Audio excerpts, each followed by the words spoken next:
Kalian bilang Pak Jokowi harus duduk terus di sidang sesuai pasal 217. Itu pasal buat saksi, bukan buat yang melapor. Jangan samakan statusnya ya. Wah, ini kuasa hukumnya bikin ketawa saja ya. Kayaknya belum selesai baca satu buku KUHAP sudah buru-buru konferensi pers. Baik, sebelum dibahas, mari kita simak terlebih dahulu ini dia.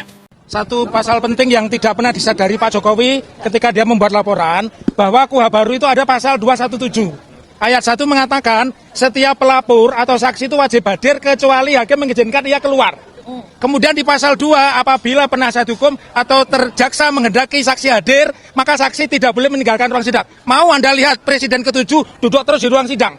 Itu perintah undang-undang, tidak bisa dibuat SK kerjasama Mahkamah Agung dengan Jaksa Agung atau Mahkamah Agung dengan polisi, nggak bisa. Yang kedua, jaksa tadi sudah melakukan satu jawaban perlawanan yang sangat fatalis, menyebut-nyebut perkap. Setelah berlakunya KUHAP baru, Undang-Undang Nomor 20 Tahun 2025 dan Undang-Undang Nomor 1 2023 apa tentang KUHAP dan KUHP, jelas disebutkan di Peraturan Jaksa Nomor 1 Tahun 2026 yang judulnya Pola Koordinasi Antara Penyidik dan Penuntut Umum hanya dikenal RJ. Tidak ada satu berkas laporan yang ini di RJ, yang lainnya masuk penjara, itu nggak ada. Jadi memanipulasi perkataan jaksa tadi yang mengatakan, oh RJ itu boleh dong, coba sebutkan. Pasal 79 itu hanya berbicara restoratif justice, tidak ada bicara split sing, itu nggak ada ya.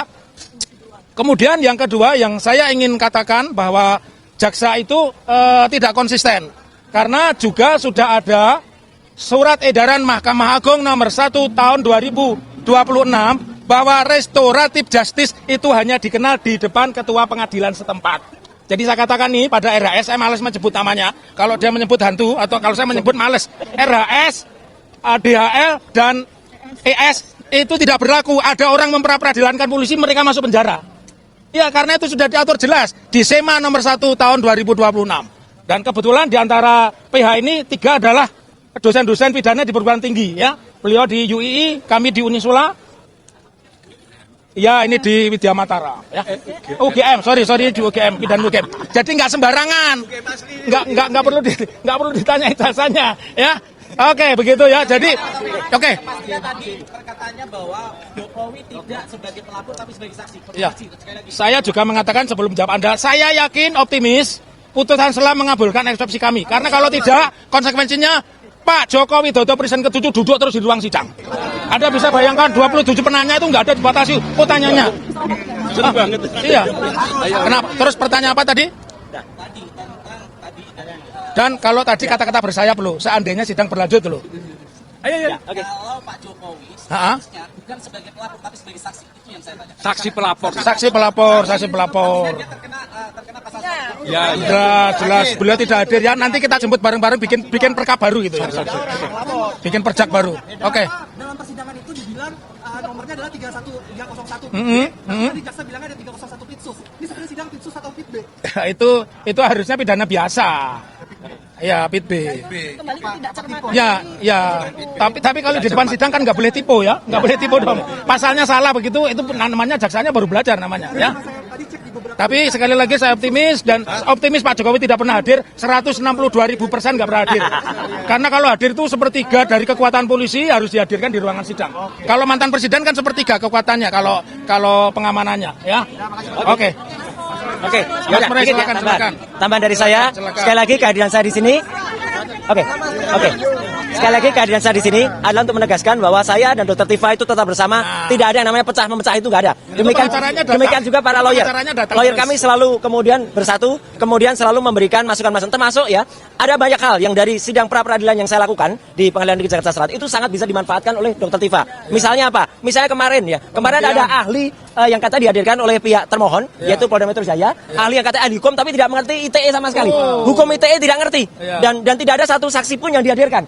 Jangankan ahli, tidak ada satu saksi. Dan kemudian ini terkait juga dengan ahli yang dulu, yang Aristo Pangaribuan, yang dia juga malah mengatakan berkas ketika penangkapan, penahanan dan penggeledahan itu cacat formil. Ya, jadi sekali lagi terus lakukan apa yang harus dilakukan oleh tim. Kalau bahasanya one for all. One for all, all for one. Dan kalaupun insya Allah Dr. Tifa dan pengamat melakukan dan kemudian eksepsi dan eksepsi ini dimenangkan oleh beliau-beliau itu namanya bukan kami melarikan diri, tapi memang kami itu menandakan Jokowi tetap harus jadi dengan ijazah palsunya. Jangan percaya pada radio rusak. Ini radionya nggak rusak ini. Itu ya, saya kira itu aja.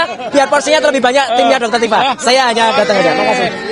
Perkataan kuasa hukum Teva Fauzah ini sungguh lucu, janggal, dan keliru paham aturan hukum, seolah baru belajar KUHAP kemarin. Tentang pasal 217 KUHP baru, jelas berlaku khusus untuk saksi, bukan pelapor. Pak Jokowi melapor sebagai korban, beliau penyidik awal, bukan saksi yang dipanggil untuk diperiksa. Mengaitkan kewajiban saksi tetap di ruang sidang dengan posisi beliau sebagai pelapor adalah salah kaprah yang sengaja dibesar-besarkan. Aturan ini tidak bisa dipaksakan begitu saja tanpa melihat status hukum masing-masing pihak. Tentang restoratif justice dan RJ, mereka memanipulasi perkataan jaksa dengan menyebutkan pemisahan berkas atau RJ sebagai alasan bebas. Padahal pasal 79 KUHP hanya mengatur prinsip RJ. Tidak pernah disebutkan boleh memisahkan berkas perkara. Peraturan jaksa nomor 1/2006 hanya mengenal satu alur berkas. Tidak ada pembagian berkas, satu masuk RJ, satu masuk penjara. Surat edaran Mahkamah Agung nomor 1/2026 menegaskan RJ hanya berlaku dengan persetujuan ketua pengadilan setempat, bukan kebijakan sepihak seperti yang mereka klaim. Tentang peraturan di bawah undang-undang, perjanjian kerjasama antara MA, kejaksaan, atau polisi tidak bisa mengubah isi undang-undang. Klaim mereka seolah-olah Pak Jokowi harus duduk diam di ruang sidang terus-menerus itu tidak ada dasarnya sama sekali. Ini hanya taktik untuk membelokkan isu dari pokok perkara yang sebenarnya. Kalau sudah paham aturan dasar hukum, tidak akan berani bicara sembarangan di depan publik seperti ini. Wah, ini kuasa hukumnya bikin ketawa saja ya. Ingat ya, perjanjian antar lembaga tidak bisa mengalahkan undang-undang. Kalau argumennya cuma begini, jangan harap bisa luluhkan sidang nanti. Lebih baik pelajari dulu aturan mainnya, baru bicara di depan kamera. Di akhir kata, janganlah jadi orang bodoh merasa pintar dan belum tentu cerdas, tapi jadilah orang cerdas sudah pasti pintar dan belum tentu bodoh. Ingat timbangan kosong dan timbangan yang ada isinya, sama-sama bersaing siapa yang paling dapat mengukur skala perbandingannya.